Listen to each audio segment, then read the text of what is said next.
The title of today's homily is Lifting Yourself Up by Your Bootstraps. The scripture I chose today is from the book of Isaiah, Isaiah 62, verses 1 through 5. For Zion's sake I will not keep silent, and for Jerusalem's sake I will not rest until her vindication shines out like the dawn, and her salvation is like a burning torch.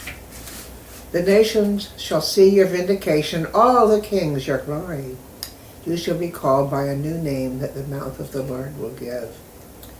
You shall be a crown of beauty in the hand of the Lord, and your royal diadem in the hand of our God.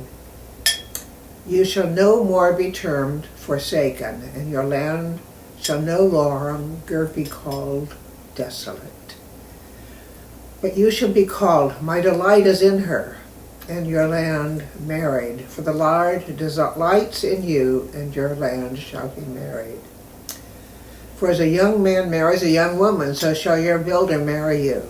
And as the bridegroom rejoices over the bride, so shall your God rejoice over you.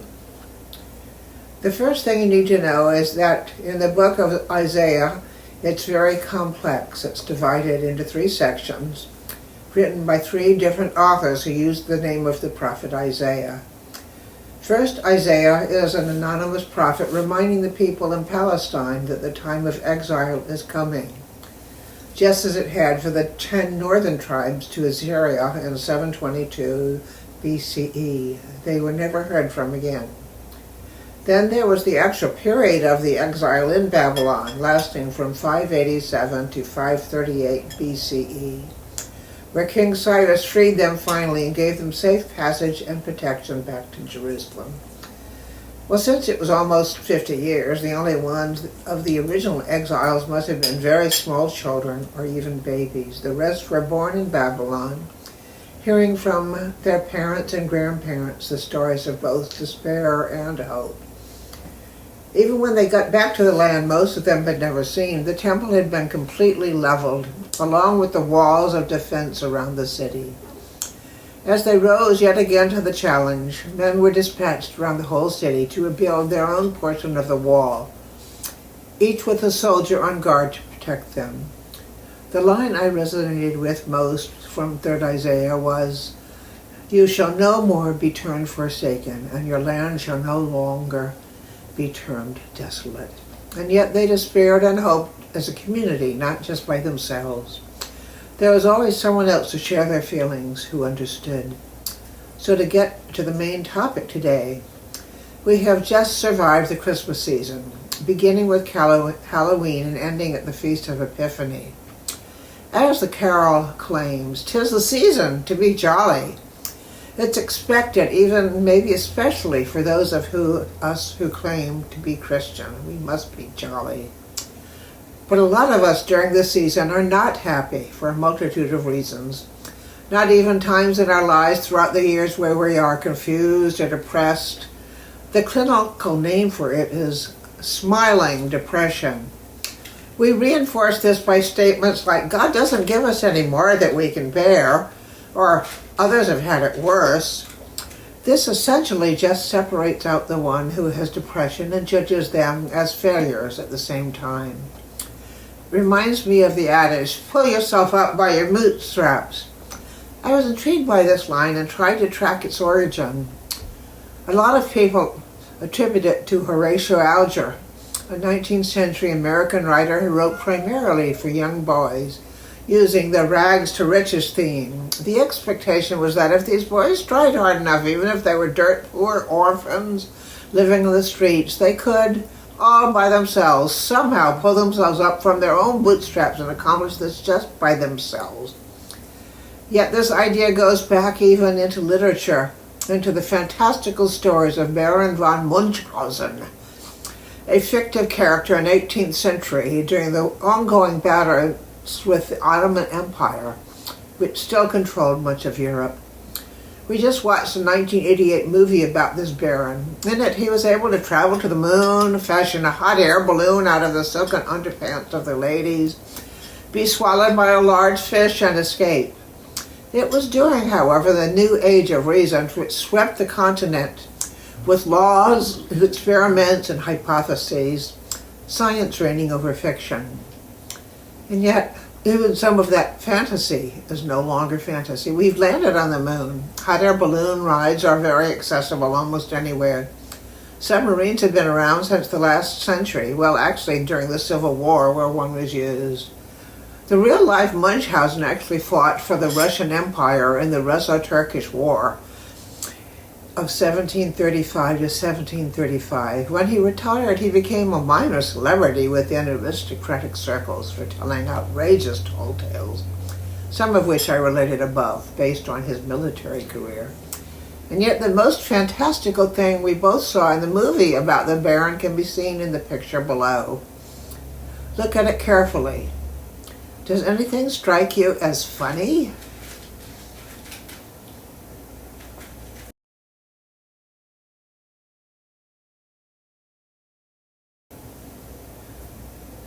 I'm quite sure that most of the readers found these fabulous stories both entertaining and funny at the time, but even then I also assumed they knew that they were really inventions and elaborations of a well-known war hero.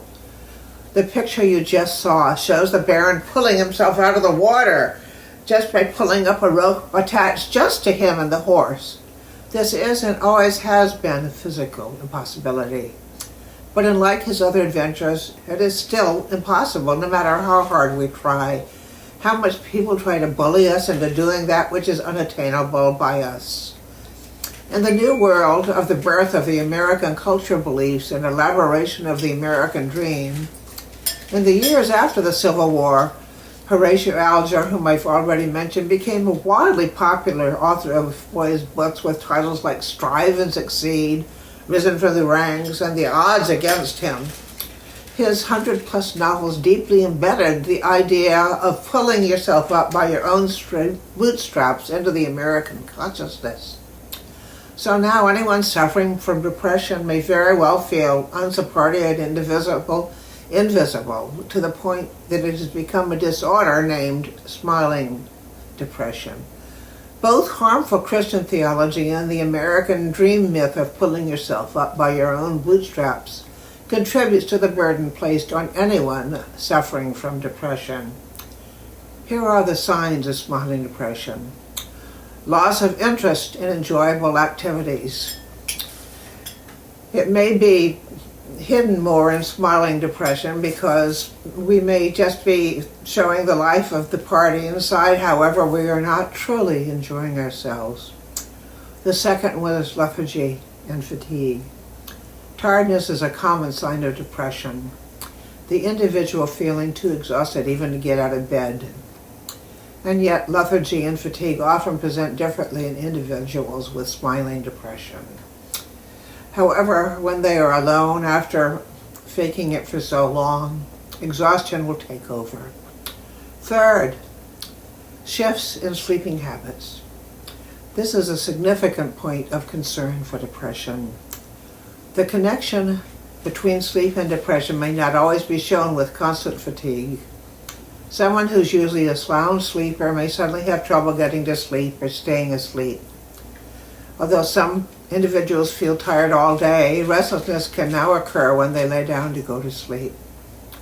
Fourth, changes in appetite. This is significant. Sometimes it exhibits as avoiding food, eating junk food, eating too much food, not taking time to eat properly, and even consuming a meal or cooking it might seem too much. And so that's just a way that it happens most often in depression. And then feeling hopeless. Feeling hopeless is a massive part of all types of depression, including smiling depression. For someone suffering from smiling depression, voicing these feelings may seem like a weakness. Guilt or even noticing such things can result in feelings of worthlessness that compound their smiling depression. Feelings of hopelessness are a leading reason why individuals with depression may even take their own lives. Sixth,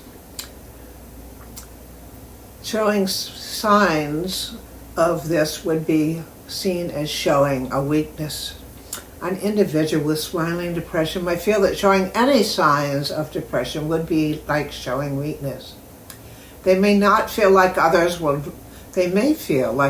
judge them for not being strong enough to overcome their sadness. They may also feel like showing signs and asking for help makes them vulnerable, increasing their anxiety. Many individuals who experience these feelings have struggled to receive support for depression in the past. However, it's impossible to go through life without ever needing help with anything. And then possibly one of my either favorites or least favorites is, others have it worse. What is there to complain about? We're supporting a family in Kenya, so whenever I get depressed, I think how worse off they are, as if I don't have a right to the feeling. Individuals dealing with smiling depression may believe that they don't have a right to sadness or to struggle if they have had the privilege of a relatively easy life. While finding the good things about one's life is an essential part of dealing with depression, they should not be used to invalidate the depression itself. Smiling depression is dangerous. Smiling depression is a severe condition for many reasons. Individuals who continue to smile through these feelings and pretend to be happy are less likely to reach out for help. This could be motivated not by wanting to burden others or being afraid of judgment. When individuals with smiling depression don't seek help, their condition will get progressively worse. I won't go into detail, but during the last few weeks I've had basically all the symptoms of smiling depression. I learned this in early childhood and still fall back upon old coping systems when I get extra stressed. I, however, never smiled. I considered that being a weakness. My archetype image I held was the story of the Spartan boy. Sparta was a city-state in ancient Sparta, and it was the most feared by the other city-states, such as Athens. It was a warrior culture. When a child was born, Spartan officials would visit the infant to see if it was healthy and strong. If it wasn't, they would take the newborn from its mother and abandon it in a field until it died. At the age of 7, the strongest boys were taken from their mothers to be raised by the warriors in the strict warrior code.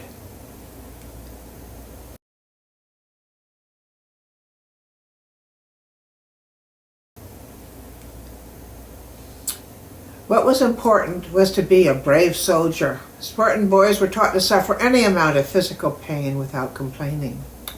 They marched without shoes, they were not fed well, and they were encouraged to steal food as long as they did not get caught.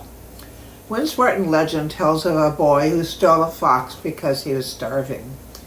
When he saw his teacher coming, the boy quickly hid the fox under his cloak. Rather than confess, he let the fox bite his stomach. I learned this story of the Spartan boy very early. It became a touchstone of my emotional and physical life. I would rather have the little foxes of fiction eat away at my stomach to show any unwelcome or unwelcomed emotion from everyone, especially my parents. I took this model into adulthood, and it still comes up when I'm unduly stressed or tired. So to conclude, I wrote this homily mostly for myself, to remind myself that I live in community, that it is not only okay but imperative that I open myself up to others, that I give myself breaks, that I do not need by myself to fix all the injustices of the world today, and lastly, that Jesus too took maps. So if you identify with some of the smiling depression symptoms in this season where we are seemingly required, both by culture and some dangerous theologies, to tough it out, to bear it stoically, stop, take care of yourself, rest, reach out. It's all right. We're all members of community. Let others support you if you need to. We will try to, no, we're even demanded to be there for one another. Whenever I feel this way, I go to reread The Avowal by Denise Levertov. I think her poem is literally what we all have to do from time to time. As swimmers dare to lie face to the sky and water bears them, as hawks rest upon air and air sustains them, so would I learn to attain free fall and float into Creator Spirit's deep embrace, knowing no effort earns that all-surrounding grace. It's now time to attain free fall, to float into Creator's Spirit. Deep embrace. Just let go.